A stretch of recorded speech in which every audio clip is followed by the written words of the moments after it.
So I just bought this GoPro version 10. This has got the hyper smooth capability 4.0.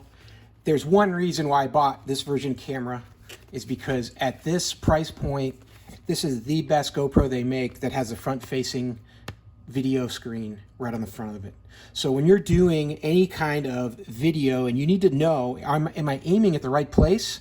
This has got the camera with the front facing screen so you can see that. So you mount it up and then you don't have to be walking back and forth, looking at the back of the camera to see if the camera's looking at the right place. You can be seated in your UTV and then be aiming that camera and pointing it in the right place where it needs to be.